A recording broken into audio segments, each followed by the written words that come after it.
bem-vindo ao canal Aprende Aí. Hoje, para a gente entender o que é de verdade o 8 de março, a gente não vai começar lá atrás na história, não. Vamos começar com um ato de coragem que, olha, redefine tudo o que a gente pensa sobre essa data. Vamos mergulhar numa história que muda a nossa compreensão de uma data que todo mundo conhece. Mas, como eu disse, para entender o 8 de março, a gente não vai para mais de um século atrás. A gente vai para um passado bem recente. Vamos começar com uma única palavra.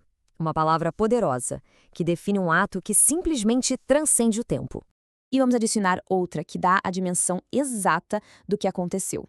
E, por fim, um lugar e um ano. Janaúba, Minas Gerais, 5 de outubro de 2017.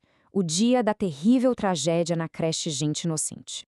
É aqui que a gente conhece a nossa protagonista, a professora Eile de Abreu Silva Batista. No meio do caos absoluto de um incêndio criminoso que foi iniciado pelo próprio vigia da creche, ela se tornou um verdadeiro escudo humano. E esse número aí na tela, 25. Essa é a quantidade de crianças que a Halle conseguiu salvar. 25 pequenas vidas salvas por um ato de heroísmo que é difícil até de descrever. Os detalhes do que ela fez são, assim, avassaladores. A Halle não só tirou crianças das chamas, não.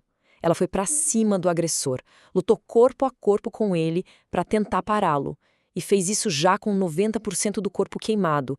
E mesmo assim, ela continuou a salvar seus alunos até o último suspiro. E aqui a gente chega na pergunta central de tudo isso. O que a bravura incrível de uma professora em 2017 nos diz sobre uma data que tem raízes lá no início do século XX? Pode não parecer, mas a conexão é muito mais profunda do que a gente imagina. Para a gente entender essa conexão, a gente precisa voltar um pouco no tempo. A origem real do 8 de março não está num único evento, mas sim num longo processo de muita, mas muita luta. Olha só, tudo começou com os movimentos socialistas. Lá em 1909, nos Estados Unidos, já teve uma primeira manifestação por direitos. Um ano depois, a líder socialista alemã Clara Zetkin teve a ideia de criar um dia internacional, para dar mais força para as lutas das mulheres. Mas o marco definitivo veio em 1917. Em 8 de março, tecelãs russas foram às ruas protestar por pão e paz. Esse ato foi tão potente que ajudou a acender a chama da Revolução Russa. Aí, décadas depois, em 1975, a ONU finalmente oficializou a data. Então, agora vem um ponto crucial. Vamos desmistificar algumas histórias que todo mundo conta por aí. Porque a verdade é bem mais complexa e, sinceramente, mais interessante que a ficção. Isso aqui ilustra bem a confusão. Muita gente acredita que a data homenageia operárias que morreram num incêndio em 1857. Só que não existe nenhum registro histórico disso. Outros associam ao incêndio trágico na fábrica Triangle Shirred Waste.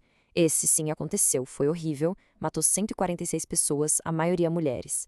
Foi um marco na luta trabalhista, sem dúvida, mas aconteceu no dia 25 de março de 1911, não no dia 8. E claro, com o tempo, o significado da data passou por uma baita transformação. A data nasceu super radical, sabe? Um dia de protesto político mesmo. Depois, foi institucionalizada pela ONU com foco nas conquistas que foram alcançadas. Hoje, muitos críticos dizem que a gente está numa terceira fase, a da comercialização.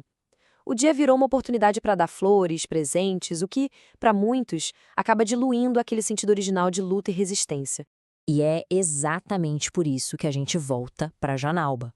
Porque a história da Halle de Abreu nos reconecta com a essência, com a alma do 8 de março. Essa citação captura perfeitamente esse espírito. Não se trata de celebrações vazias, mas de reconhecer a virtude, o amor e o autossacrifício que impulsionam a humanidade para frente. E o heroísmo da Halle não foi esquecido, não. Ela foi condecorada póstumamente com a Ordem Nacional do Mérito, com a Medalha da Inconfidência e, o que é talvez o mais importante, um prêmio de educação foi criado em seu nome para garantir que sua história de coragem continue a inspirar todo mundo. No fim das contas, o verdadeiro espírito do 8 de março não está nas flores, mas sim na lembrança da luta. Na coragem daquelas tecelãs russas que exigiam pão e paz e no sacrifício de mulheres como a Eile Batista, que colocou a vida de outras pessoas acima da sua. E isso tudo nos leva a uma reflexão final sobre o legado que essa data carrega.